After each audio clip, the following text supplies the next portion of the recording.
बॉलीवुड की बात करें तो बॉलीवुड उन्हीं को चूज़ भी करता है जो पहले से अच्छे दिखते हैं कि किसी को किसी वक्त भी एलर्जी किसी चीज़ की आ सकती है। तो इसके लिए safety is proven beyond doubt. बिना डॉक्टर इन्वॉल्व हुए भी हेयर ट्रांसप्लांट्स कर रहे हैं जो बहुत डेंजरस है। और नमस्कार दोस्तों, ट्रेंडी टॉपिक में आज आपका स्वागत है। आज हम बात करने वाले हैं उस इंडस्ट्री के बारे में जो भारत में सबसे तेज़ी से ग्रो कर रहा है और जिस इंडस्ट्री में बहुत सारी गलत फहमियाँ भी हैं। Hair treatment, skin care, fat loss, इन सभी मुद्दों पे चर्चा करने के लिए हमारे साथ हैं doctor Amit ji. Amit ji, trendy topic में आपका स्वागत है। धन्यवाद। अमित जी, हमारे ऑडियंस को एक बार अपनी मेडिकल जर्नी के बारे में बताएं। मेरा medical DY Patil medical college से किया था और फिर मैंने डर्मेटोलॉजी की ट्रेनिंग सायन हॉस्पिटल से की थी। उसके बाद मैंने अलग अलग विदेश में जाकर UK से कुछ कोर्सेज़ किए थे, US से कुछ किया था, ऑस्ट्रेलिया से कुछ किया था, फ्रांस से कुछ किया था, कोरिया से किया था। सो एस्थेटिक में हमेशा मुझे स्पेशलाइज़ करना था।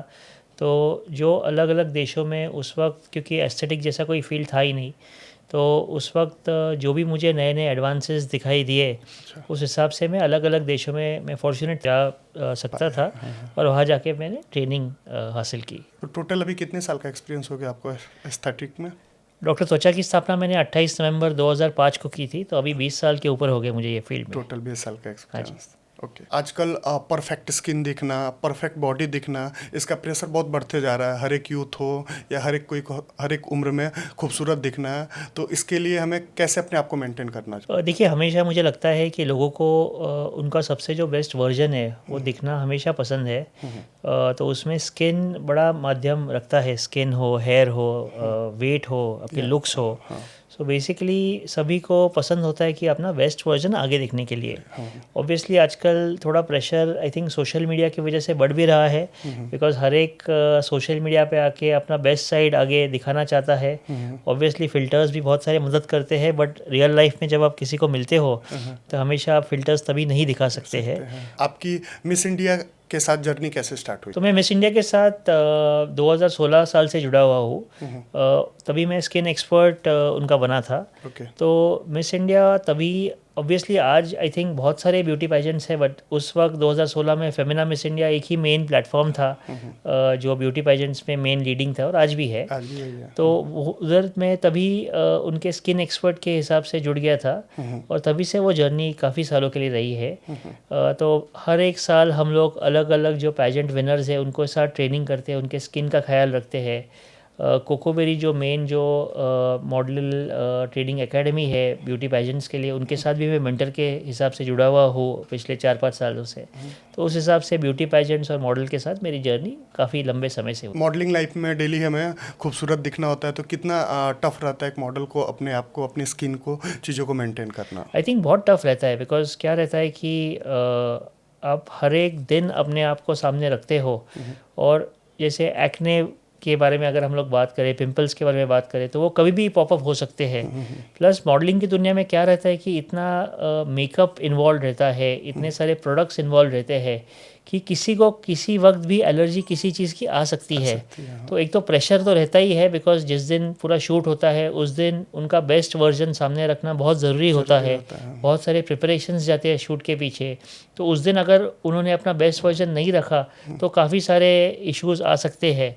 तो उनका एक प्लानिंग भी रहता है कि हर दिन उनको अपना बेस्ट प्रोफाइल आगे रखना पड़ता है। डॉक्टर साहब, आजकल भाग दौड़ की ज़िंदगी में सब कोई के लिए सबसे बड़ा चैलेंज है फैट लॉस।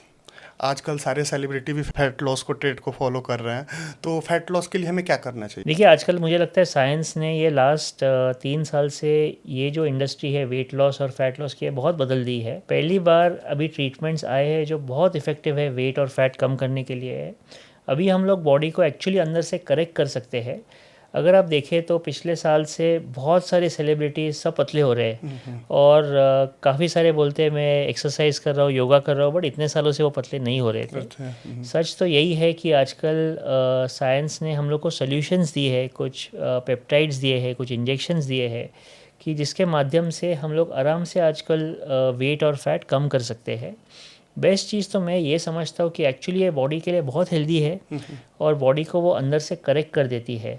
तो भले आपको 2 किलो कम करना रहे या 20 किलो कम करना रहा, आजकल ये डेफिनेटली पॉसिबल है। एक महीने में मेरे हिसाब से 4 to 5 किलोस कम करना आजकल साइंस ने काफ़ी सारा हद तक पॉसिबल कर दिया है। इसमें एक चीज़ जो मैं समझता हूँ ज़रूरी है कि ज़्यादा कैरिड अवे भी नहीं होना चाहिए, एक हेल्थ के हिसाब से ही करना चाहिए। और अगर आप बराबर समझ के करें और जो बाकी सारे उसके साथ जो चीज़ें जो फॉलो करनी पड़ती है वो अगर करें तो आपके हेल्थ के लिए ये बहुत सारे इफ़ेक्टिव ट्रीटमेंट्स है। तो ना ही वेट बट आपके वो लाइफ को भी बढ़ा सकते हैं। अभी जो ट्रीटमेंट्स है वो इंजेक्शंस के माध्यम से हम लोग देते हैं। हफ्ते में एक बार हम लोग वो इंजेक्शंस देते हैं और उसमें कुछ कॉम्बिनेशंस होते हैं और वो बॉडी को अंदर से करेक्ट करते हैं। हाँ, जब हम लोग ये ट्रीटमेंट्स करते हैं कभी कभी उसके साथ हम लोग मशीन्स का यूज़ करते हैं ताकि हम लोग एक स्किन टाइटनिंग उसके साथ कर सके या और एक एक्स्ट्रा थोड़ा फैट लॉस अचीव कर सके या बॉडी शेपिंग अचीव कर सके या बॉडी कंट्योरिंग अचीव कर सके।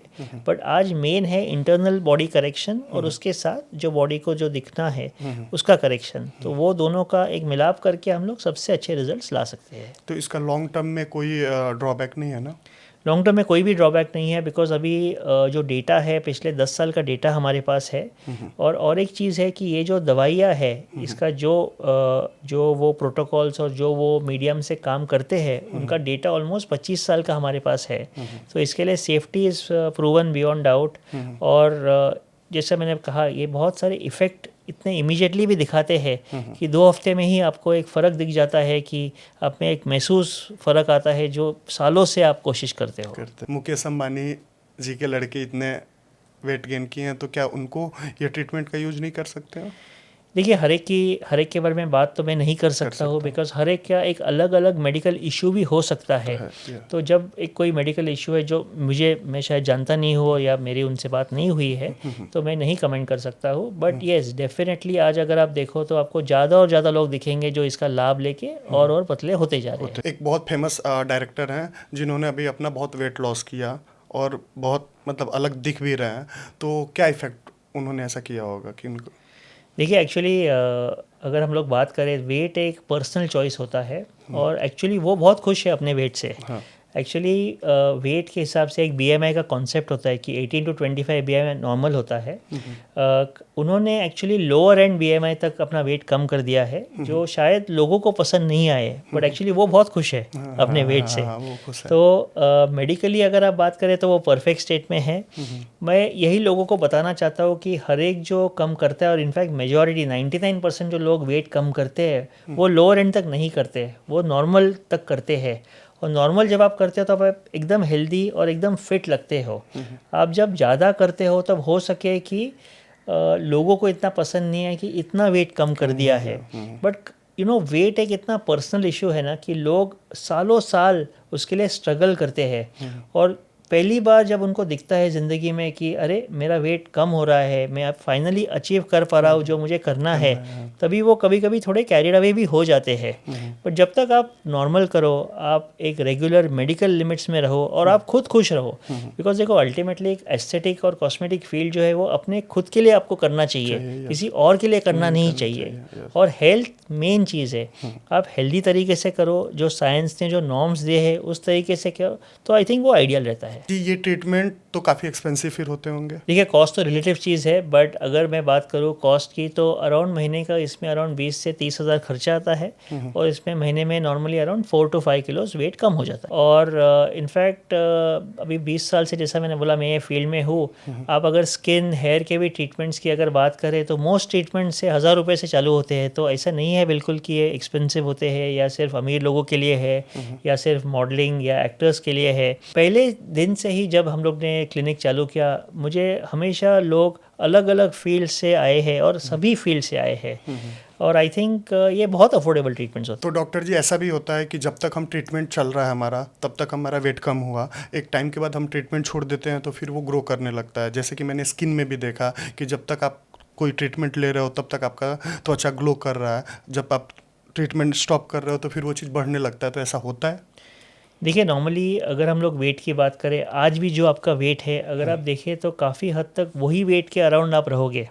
तो सपोज़ आप एक किसी बंदे का वेट सपोज़ 80 किलो है और सपोज़ उनको 70 होना है, एक बार आप 70 अचीव करते हो फिर आप 70 के अराउंड होवर करोगे।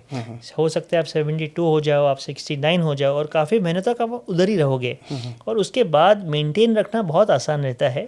हो सकता है आपसे महीने में एक आध बार कोई वो ट्रीटमेंट करा लो या 2 महीने में एक आध बार करा लो और आप वेट मेंटेन रखो। तो आई थिंक वेट मेंटेन करना बहुत इजी है। देखिए साइंस और मेडिसिन की अगर आप बात करें तो अगर आपको बुखार आज होता है तो अगर आप बोले कि मैं आज दवा करूंगा और मुझे ज़िंदगी भर बुखार नहीं होना चाहिए तो ऐसे तो नहीं होता है। तो हमेशा हम लोग का एज भी बढ़ता ही रहता है, हम लोग हर दिन जी रहे हैं, तो हमेशा कुछ ना कुछ हो सकता है आपको मेंटेन रखने के लिए करना पड़े। जैसे आपके स्किन की आपने बात की कि आपने कोई ट्रीटमेंट की थी, तो एक तो रहता है कि जैसा मेडिसिन में रहता है एक कंट्रोल, एक क्योर होता है और एक मेंटेनेंस रहता है। और मेंटेनेंस बहुत ज़रूरी होता है। तो आप जब भी कुछ भी चालू करते हो तो आपको हमेशा ये ध्यान में रखना है कि आपको शायद उसके लिए मेंटेन रखना पड़े, और जितना आप मेंटेन रखते हो उतना उसका रिजल्ट भी ज़्यादा अच्छा आता है। तो डॉक्टर जी आजकल बहुत सारे स्किन केयर सीरम ये सब चल रहे हैं, तो क्या ये कितना हेल्पफुल रहता है अपने स्किन के लिए? आई थिंक जैसे मैंने पहले भी कहा कि राइट प्रोडक्ट जो है और राइट स्किन के लिए बहुत हेल्पफुल रहता है। एक बार आपने आइडेंटिफाई कर लिया कि क्या आपके लिए राइट है, फिर आप वो बदलने मत जाइए, आप ज़्यादा एक्सपेरिमेंट मत करने चाहिए। आजकल I think again social media और जो B2C हम लोग बात करते हैं कि डायरेक्ट प्रोडक्ट कंज्यूमर्स को आजकल लोग इतने मार्केटिंग करते हैं कि लोग बहुत कंफ्यूज हो जाते हैं कि उनके लिए क्या राइट है, और हमेशा वो चेंज काफ़ी करते रहते हैं। और एक चीज़ जो आई थिंक लोगों को समझनी चाहिए कि एक मेडिकेटेड रेंज ऑफ प्रोडक्ट्स होती है और एक प्रोडक्ट रेंज होती है जो डायरेक्ट कंज्यूमर के लिए होती है, जो नॉर्मली एक्चुअली इंग्रेडिएंट्स के हिसाब से बहुत कम रहती है।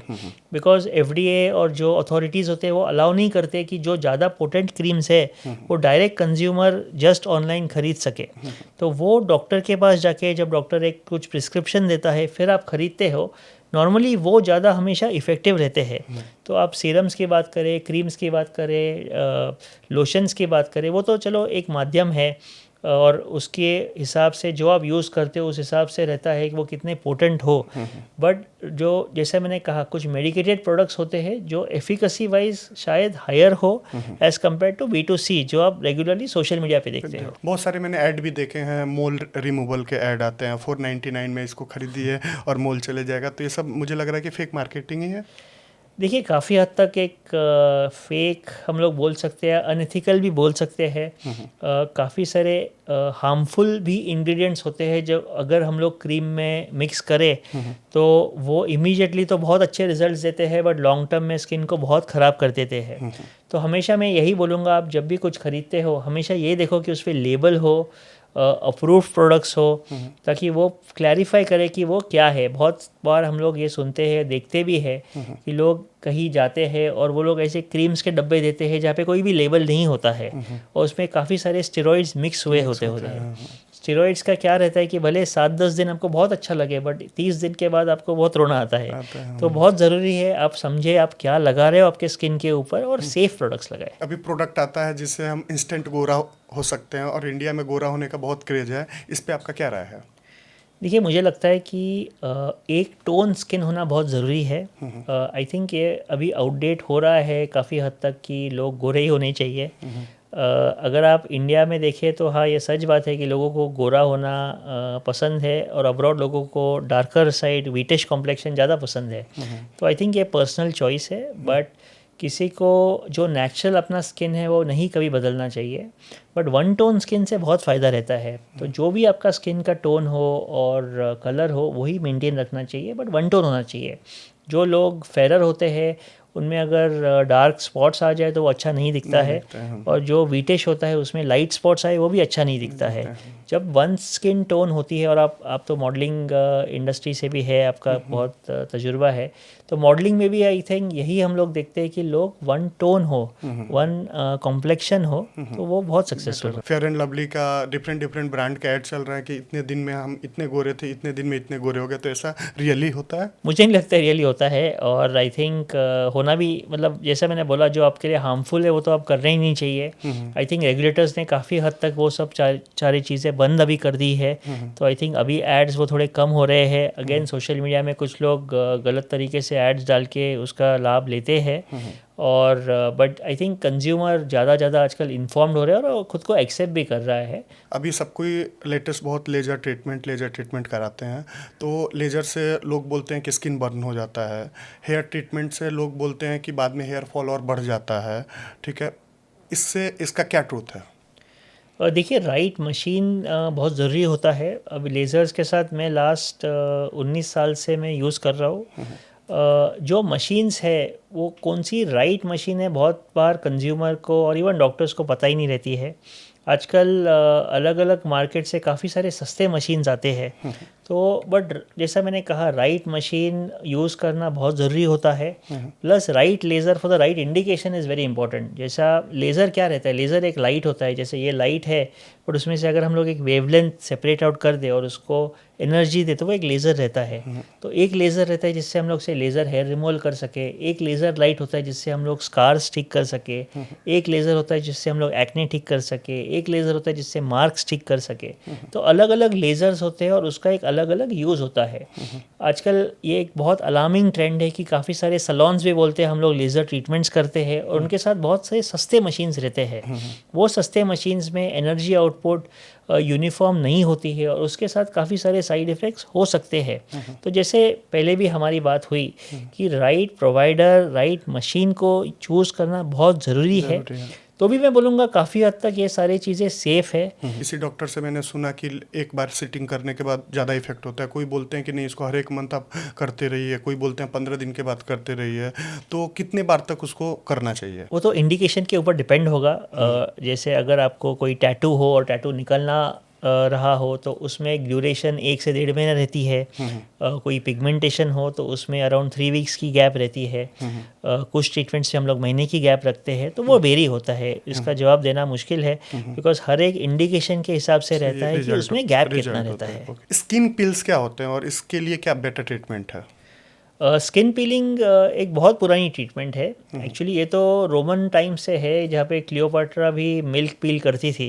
So basically peels chemical solutions होते हैं जो हम लोग स्किन पे लगाते हैं, जिससे हम लोग जो डेड स्किन लेयर्स है उसको हम लोग पीलिंग करते हैं, एक्सफोलिएट करते हैं। इसमें अलग अलग किस्म के पील्स आते हैं, जो लाइट पील्स आते हैं, मीडियम पील्स आते हैं, डीप पील्स आते हैं। सबसे कॉमन अगर हम लोग बात करें तो ग्लाइकोलिक पीलिंग होता है, सैलिसिलिक पीलिंग होता है। जो ग्लाइकोलिक पील्स होते हैं वो पिगमेंटेशन के लिए हम लोग करते हैं या ग्लो के लिए करते हैं। सैलिसिलिक एसिड पील्स होते हैं जो हम लोग एक्ने के लिए करते हैं। फिनॉल पील्स रहते हैं जो अगर हम लोग डीपर जो पिगमेंटेशन है उसके लिए करते हैं। तो अब बेसिकली आप क्लिनिक जाते हो, क्लिनिक में हम लोग फेस क्लीन करके एक सोल्यूशन लगाते हैं और उसको एक स्पेसिफिक टाइम में उसको न्यूट्रलाइज कर देते हैं।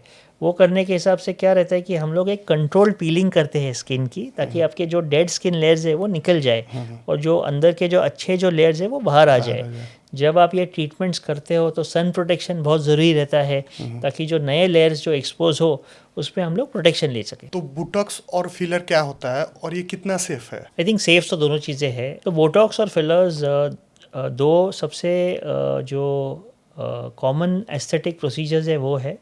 बोटॉक्स एक पदार्थ है जो हम लोग इंजेक्ट करते हैं। बोटॉक्स से जो डायनामिक रिंकल्स है उसको हम लोग रिलैक्स कर देते हैं। अगर मैं ये एक्शन करूँ, जो झुर्रियाँ जो फोरहेड पे आ रही है, अगर मैं बोटॉक्स यहाँ पे करूँ तो ये मैं भले ये एक्शन करूँ ये झुर्रियाँ नहीं आएंगी। और फिलर्स जो रहते हैं वो जो ऑलरेडी जो आप रेस्ट पे रहते हो, आप आराम से बैठे हुए हो, जो वॉल्यूम जो डेफिशिएंसी दिखती है वो करेक्ट करने के लिए हम लोग फिलर्स यूज़ करते हैं। फिलर्स में हाइलुरोनिक एसिड होता है जो हम लोग इंजेक्ट करते हैं। फिलर्स का ड्यूरेशन एक 6 से 12 महीना रहता है और बोटॉक्स का ड्यूरेशन 4 मंथ्स रहता है। तो एसेंशियली बोटॉक्स और फिलर्स से हम लोग जो फेस का और बॉडी का भी जो एजिंग का जो पार्ट है उसको काफ़ी हद तक हम लोग कम दिखा सकते हैं। 5 इयर्स यंगर कोई लग रहा है और 10 साल यंगर लग रहा है, इसमें बोटॉक्स और फिलर्स का काफ़ी योगदान रहता है।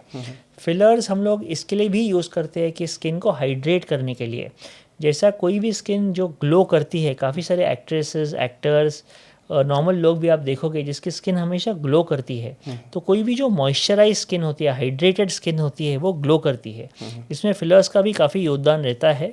तो ऐसे भी फिलर्स आते हैं जो वॉल्यूमाइज या लिफ्ट नहीं करते बट सिर्फ हाइड्रेट करते हैं। तो इंजेक्शन, उसको स्किन बूस्टर्स बोलते हैं, कि स्किन बूस्टर्स को हम लोग इंजेक्ट करके हम लोग अपने स्किन को हाइड्रेट कर सकते हैं। आफ्टर एज इसका कुछ साइड इफेक्ट होता है? नहीं, बिल्कुल साइड इफेक्ट नहीं होता है, और ये प्रूवन है, बिकॉज बोटॉक्स फिलर्स ऑलमोस्ट अभी आई थिंक जब से मैंने क्लिनिक चालू किया 20 साल से, तभी से है। अगेन सेफली करना चाहिए और ओवर यूज़ नहीं करना चाहिए। काफ़ी बार आप देखते हैं ऐसे लोग कि उनके फेस थोड़े एबनॉर्मल दिखना चालू हो जाते हैं। अब सिचुएशन भी हुआ था शायद, उर्फी का मैंने फोटो देखा था, बहुत वायरल हुआ था, जब पूरे लिप्स काफ़ी स्वेल हो गए थे। देखिए, कभी कभी प्रोसीजर्स गलत भी हो सकते हैं, या कभी कभी एक किसी की बॉडी रिएक्ट भी कर सकती है। तो जैसा हम लोग ने पहले कहा कि प्रोडक्ट सिलेक्शन बहुत इंपॉर्टेंट है। आप कौन सा फिलर यूज़ करते हो, आप कौन सा बोटॉक्स यूज़ करते हो, ये बहुत इंपॉर्टेंट रहता है। और ऑब्वियसली एक यूज़र एक्सपीरियंस रहता है। सो ज़्यादातर ये बहुत सेफ रहते हैं, ऐसा कुछ भी नहीं होता है, और रिवर्सेबल भी रहते हैं। इसी डॉक्टर को लेस एक्सपीरियंस है तो हो सकता है कि वो बहुत प्रॉपर तरीके से उसको नहीं कर पाए। 100%। और अगर आप देखो तो आजकल, जैसे हम लोग ने पहले भी बात की, आजकल कोई भी स्किन क्लिनिक डाल देता है। मैंने ही देखा है, मेरे ही खुद के एटलीस्ट 8 या 10 पेशेंट ने अभी क्लिनिक्स डाले हुए हैं। अभी सबको ये लुक्रेटिव लाइन दिखते हैं, बट वैसा है नहीं। अल्टीमेटली ह्यूमन बॉडी के साथ आप डील कर रहे हो, और अगर आपके पास नॉलेज नहीं है, वो ऐसा नहीं है कि आप किसी को भी रख के आप कुछ भी कर सकते हो। स्पेशली इंजेक्टेबल्स जहाँ पे आते हैं, तब यूज़र एक्सपीरियंस ही पूरा रहता है। और जैसे आपका एक्सपीरियंस बढ़ता जाता है, वैसे आप ज़्यादा बेहतरीन रिजल्ट्स आप दे सकते हो। तो डॉक्टर, अगर किसी ने ये ट्रीटमेंट ले लिया और उसको बैड इफेक्ट हो गया, तो फिर वो सही डॉक्टर के पास जाके उस चीज़ को फिर से ठीक कर सकते हैं? मोस्ट केसेस में डेफिनेटली हम लोग ठीक कर सकते हैं। जहाँ फिलर्स रहा तो फिलर्स हम लोग डिसॉल्व कर सकते हैं। बोटॉक्स के लिए अगर गलत जगह किसी ने दे दिया तो फिर उसको एक समय लगता है, उसको 4 मंथ्स लगते हैं वो ठीक होने के लिए। बट हाँ, उसके बाकी कोई साइड इफ़ेक्ट्स ना हो, वो डेफिनेटली हम लोग उसका टेक केयर कर सकते हैं। हेयर ट्रांसप्लांट कितना सेफ है अभी? आई थिंक बहुत सेफ़ है। सेफ्टी का कोई इशू ही नहीं है। बट अगेन एक डॉक्टर के सुपरविजन के नीचे वो होना चाहिए। आजकल लोग बिना डॉक्टर इन्वॉल्व हुए भी हेयर ट्रांसप्लांट्स कर रहे हैं, जो बहुत डेंजरस है। और आई थिंक 2 या 3 केसेस भी हुए हैं जहाँ पे बहुत सीरियस उसके इम्प्लीकेशंस हुए थे। तो जैसे हम लोग ने बात की कि right experience, right safety, because ultimately आप एस्थेटिक्स में जो भी करते हो उसमें सेफ्टी तो मेन चीज़ है। अगर आप सेफ ही नहीं रहेंगे तो एस्थेटिक्स करके क्या मतलब है। सो हेयर ट्रांसप्लांट भी वैसा ही है। और प्लस हेयर ट्रांसप्लांट रिजल्ट्स के लिए टीम, एक्सपीरियंस टीम और राइट डॉक्टर चुनना बहुत ज़रूरी है। Because ultimately her transplant same होता ही नहीं है। आप ट्रांसप्लांट करते हो, बट अगर आपको रिजल्ट ही नहीं है तो ट्रांसप्लांट का क्या फ़ायदा। तो बेसिकली आई थिंक इसमें यूज़र एक्सपीरियंस और जो एंड यूज़र जो हेयर ट्रांसप्लांट करता है उसका एक्सपीरियंस बहुत ज़रूरी है। तो हेयर ट्रांसप्लांट इतना कॉस्टली क्यों है इंडिया में? अगेन कॉस्ट एक रिलेटिव चीज़ है। एक पूरे दिन की प्रोसीजर होती है, और आई थिंक आजकल कॉस्ट काफ़ी हद तक बहुत अफोर्डिंग है। तो आई थिंक एक हेयर ट्रांसप्लांट को अंदाजे 70,000 to 1 लाख रुपया खर्चा आता है, जो आई थिंक रीजनेबल है। बिकॉज उसमें एक लॉन्ग टर्म उसका इफेक्ट रहता है, एटलीस्ट 10 साल, अनलेस तो लाइफ लॉन्ग बोलूँगा, बट एक 10 साल तो उसका इफेक्ट रहता ही है। तो ट्रांसप्लांट आई थिंक बहुत कॉस्ट इफेक्टिव सोल्यूशन है। डॉक्टर, सेलिब्रिटीज़ परफेक्ट दिखते हैं, लोग सोचते हैं कि नेचुरली परफेक्ट हैं, तो इसमें ट्रूथ क्या है?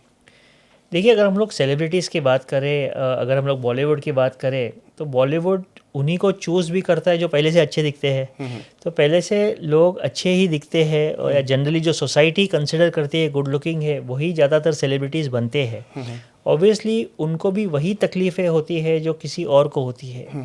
तो उनको भी वही पिंपल्स आते हैं, वही पिगमेंटेशन की तकलीफ आती है। एक मेकअप का भी आई थिंक बहुत बड़ा योगदान रहता है कि जब भी इवेंट्स जाते हैं वो लोग ज़्यादा कॉन्शियस होते हैं, तो उसका वो ज़्यादा ख्याल रखते हैं। पिगमेंटेशन हो तो वो कवर कर देते हैं। तो आप जब सेलिब्रिटीज़ को देखते हो, काफ़ी हद तक आप उनको एक मेडअप वे से भी देखते हो। बट हाँ, बहुत सारे लोग ऐसे भी रहते हैं जो अच्छे स्किन के रेजीम्स, अच्छे हेयर रेजीम्स, अच्छा न्यूट्रिशन को मेंटेन रखे अच्छे दिखते हैं एक्चुअल लाइफ में।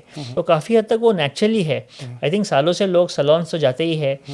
सलॉन्स जैसे जाते हैं, ये सिर्फ मेडिकेटेड ट्रीटमेंट्स होते हैं जिसका लाभ लेके आप लोग एक बेहतरीन और रिजल्ट पा सके। डॉक्टर, आजकल बहुत सारे ब्यूटी पेजेंट्स देखने को मिल रहे हैं और आप भी मिस इंडिया से एसोसिएट हो, तो आपका इसके बारे में क्या विचार है? आई थिंक ब्यूटी पेजेंट्स काफ़ी सारे लोगों को एक पहला स्टेप होता है अपने आप को सामने दिखाने के लिए। आई थिंक पहले फेमिना मिस इंडिया एक इकलौता ब्यूटी पेजेंट था, बट आजकल आई थिंक 500-600 ब्यूटी पेजेंट्स है। तो ब्यूटी पेजेंट्स चूज़ करना भी बहुत ज़रूरी है, बिकॉज हर एक की जर्नी उसमें सेम नहीं होती है और हर एक आपको प्लेटफॉर्म नहीं दे पाता है। तो right selection of the patient is very important. But जैसा कहा कि जिसको कोई भी एक्सपीरियंस नहीं हो, जैसे हम लोग बोलते हैं कोई गॉडफादर नहीं हो इंडस्ट्री में, उसके लिए एक स्टेप ब्यूटी पेजेंट्स होता ही है। बट मैं हमेशा उनको यही गाइड करता हूँ कि ब्यूटी पेजेंट्स के बियॉन्ड आप क्या करना चाहते हो, ये बहुत ज़रूरी है आपको पहले से चूज़ करना। काफ़ी सारे एक्ट्रेसेस है आज जो जिन्होंने जर्नी अपनी पेजेंट से चालू तो की थी, मगर उनको बीच में ही कोई मूवी का अपॉर्चुनिटी मिल गई थी या मॉडलिंग या एक्टिंग का अपॉर्चुनिटी मिल गई, तो उन्होंने पेजेंट छोड़ के वो चालू कर दिया था। तो पेजेंट्स बहुत ही अच्छा एक प्लेटफॉर्म है, अगर आप राइट पेजेंट को चूज़ करो और आपके लिए शायद वो पहला स्टेप बहुत अच्छा है अपने आप को दिखाने के। डॉक्टर, आप ऑलवेज बेटर रिजल्ट के लिए जाने जाते हो, तो ये बेटर रिजल्ट का क्या राज है? देखिए, जब मैं एक्चुअली 3 साल का था तब से मैंने चेस खेलना चालू किया था और 4 साल में मैं अंडर-16 नेशनल लेवल चेस खेलता था। मैं पूरे जो मेरा परिवार है वो पूरे डॉक्टर्स का परिवार है, सभी मेरे आजू बाजू सभी डॉक्टर्स ही है। हमारा थाना में 50 साल से अस्पताल है। तो बेसिकली चेस ने मुझे हमेशा यंग एज पे सिखाया कि रिजल्ट्स बहुत ज़रूरी होते हैं, कि अल्टीमेटली जो चेकमेट करता है वही गेम जीतता है और उसी हिसाब से हम लोग पीछे सोचते हैं। तो जब कोई क्लाइंट पेशेंट मेरे पास आता है तो मैं हमेशा ये देखता हूँ कि उनको उससे अचीव क्या करना है और फिर मैं एक बैकवर्ड प्लान बनाना कि वो अचीव करने के लिए उसके लिए बेस्ट जर्नी क्या रहेगी, और उस हिसाब से हम लोग एक कस्टमाइज प्लान उनके लिए बनाते हैं। तो भले हेयर हो, तो कोई बालों के लिए आता है तो उसको यही चाहिए कि बाल उसके अच्छे हो जाए या बाल वापस आ जाए, तो उस हिसाब से हम लोग प्लानिंग करते हैं। कोई स्किन में कोई तकलीफ़ हो उसके लिए आए तो उस हिसाब से हम लोग प्लान करते हैं वो तकलीफ़ चले जाए। वेट के हिसाब से अगर आए तो हेल्थ के हिसाब से आए, तो उसी हिसाब से हम लोग प्लानिंग करते हैं। तो एक बैकवर्ड प्लानिंग करके हम लोग जो अल्टीमेट जो पेशेंट को जो रिजल्ट चाहिए वो हम लोग अचीव कर पाते हैं। ओके, तो मेरे लिए एक पर्सनल क्वेश्चन ये था। मेरी मॉडलिंग एजेंसी है, तो मॉडल्स डेली लाइफ में बहुत आजकल मेकअप उनको रहता है, डेली सूट रहता है, तो अपने मेकअप और चीज़ों को कैसे बैलेंस करें, मेकअप लाइफस्टाइल को कैसे बैलेंस करें? देखिए, आई थिंक जो सीरियस मॉडल्स होते हैं वो ऑलरेडी ये चीज़ जानते हैं कि कैसे शायद जल्दी सोना भी चाहिए जब शूट है, तब क्या बेसिक पहले जो प्रिकॉशन करने चाहिए। आई थिंक मॉडलिंग में एक जो सबसे बड़ी चीज़ रहती है, जो मेकअप और प्रोडक्ट्स जो उनको एक्सपोज होते हैं उनसे उनको स्किन को बहुत तकलीफ होती है, हार्म होता है। तो बैरियर जो रहता है वो सबसे बेस्ट होता है। मॉइस्चराइजिंग द स्किन सबसे एक इम्पॉर्टेंट चीज़ और बेसिक चीज़ रहती है, या प्राइमर यूज़ करना, जो भी आप पहले मेकअप के पहले यूज़ करते हो एज अ बैरियर, वो हमेशा आपको हेल्प कर देता है। और प्लस जैसे मैंने बोला, स्किन या हेयर एक ओवरनाइट जर्नी नहीं होती है, वो एक जर्नी रहती है। तो जो मॉडल ये समझती है और प्रोफेशन में काफ़ी समय से रहती है, उसके रेजीम्स बहुत सेट होते हैं और वो ये मैनेज करती है और अचीव करती है। डॉक्टर, आपका ब्रांड भी है डॉक्टर त्वचा, तो डॉक्टर त्वचा में क्या क्या चीज़ें? सो डॉक्टर त्वचा अभी हमारा ब्रांड जो है वो नवंबर 2005 से है। अभी हमारे 4 क्लिनिक्स है, थाना में है, अंधेरी में है, सेंटा क्रूज़ में है, बोरिवली में है, अभी बांद्रा में भी आएगा। वहाँ पे हम लोग hair, skin slimming, anti ageing के सभी ट्रीटमेंट्स देते हैं। जो भी लेज़र्स, जो लेटेस्ट लेज़र्स है वहाँ पे हम लोग ऑफ़र करते हैं। आजकल हम लोग वेट लॉस पे काफ़ी काम कर रहे हैं। तो सभी जो ट्रीटमेंट्स एस्थेटिक में जो है वो हम लोग डॉक्टर त्वचा में ऑफ़र करते हैं। ओके, तो हमारे ऑडियंस अगर आपके पास विजिट करना चाहें तो उनको अपना कहाँ पे आप विजिट करना पड़ेगा? कहीं भी आई थिंक अगर जो पेज है वहाँ पे अगर आप जाए और अगर आप डीएम करो तो मेरी टीम या मैं खुद आपसे बात करके हम लोग वो गाइड कर देंगे आपको। Okay, thank you so much doctor, आपका बहुत प्रीशियस टाइम के लिए थैंक यू सो मच।